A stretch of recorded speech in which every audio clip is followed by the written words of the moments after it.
असलम भाई हौसला दे मुन्नी मुन्नी इधर आओ बेटा इधर आ जाओ ई त ये असांजी रिकॉर्डिंग आहे ऐं सभई माशाल्लाह ख़ूबसूरत तयार थी विया आहिनि पर कीअं आहियो ठीकु आहियो बिस्मिल्लाहिर्रहमानिर्रहीम अस्सलाम वालेकुम प्यारो दोस्तों एक नई वीडियो सां गॾु अवांजी ख़िदमत में हाज़िर आहियूं। प्यारो दोस्तों अॼु जी वीडियो में असां अव्हांखे ॿुधाईंदासीं इरशाद अली जागीरानी ईद स्पेशल प्रोग्राम खणी अची रहियो आहे जंहिंमें मेगा स्टार्स अची रहिया आहिनि तव्हां सां गॾु ईद करण जे लाइ।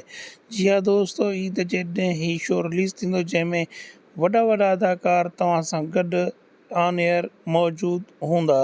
ईद ट्रांसमिशन में शमन अली मीराली, मुमताज़ मोलाई, रूबी अली, फ़ाइज़ा अली ऐं खोड़ सारा अहिड़ा अदाकार ऐं फ़नकार अव्हां सां गॾु मौजूदु हूंदा जेके तमामु घणा पसंदीदा हूंदा आहिनि पर तव्हां उन्हनि जे बारे में का ॼाण न रखंदा आहियो। ईद जे ॾींहुं इहे सभु फ़नकार अव्हां जे साम्हूं ईंदा ऐं इरशाद जागीरानी उन्हनि खां सुवाल कंदो, उन्हनि सां कचहरी कंदो ऐं तव्हांजे ॼाण में पिणु इज़ाफ़ो थींदो। त प्यारा दोस्तो इहो ई असांजी अॼु जी वीडियो।